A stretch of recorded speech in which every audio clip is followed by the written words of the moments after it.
লাগছে? ইনশাল্লাহ আমরা তো আর্লিয়ারটা আমরা পাইছি, ইনশাল্লাহ নেক্সটেও পাবো।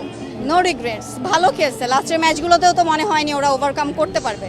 এ পর্যন্ত আসতে পারছি, অনেক খুশি আলহামদুলিল্লাহ।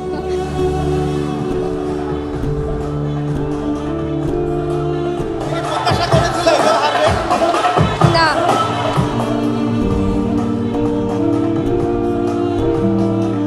খেলা তো আমার ঠিকই মনে হয়েছিল, বাট অনেক ফাউল হয়েছে, তো আমি বাকরুদ্ধ কিছু বলতে পারছি না। আর্জেন্টিনা তো বলই পায় নাই, আর আজকে ওরা যা পাস দিছে কোনো পাসই ভালো হয় নাই। খারাপ লাগার জায়গাটা আলাদা, কিন্তু হ্যাপি। মেসির শেষ বিশ্বকাপ এই হিসাবে অনেক খারাপ লাগছে আসলে। আমাদের অনেক স্ট্রাইকিং এ ভুল ছিল, আসলে আমরা অ্যাটাক করতে পারি নাই। বাজে খেলছে, এই জন্য হেরে গেছে, এখানে কিছু বলার নাই। খুব খারাপ লাগলো। মেসির হয়তো লাস্ট বিশ্বকাপ, চাচ্ছিলাম যে মেসির কাপটা নিয়ে যাক।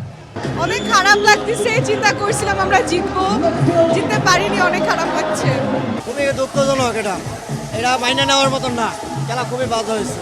আমরা গত বিশ্বকাপ জিতছি, এবার একটু রেস্টে আছি। ইনশাল্লাহ আগামী ওয়ার্ল্ড কাপে দিবালা আছে, আমাদের দিবালা মেসির জায়গাটা নিবে, দিবালা কভারেজ করে দিবে।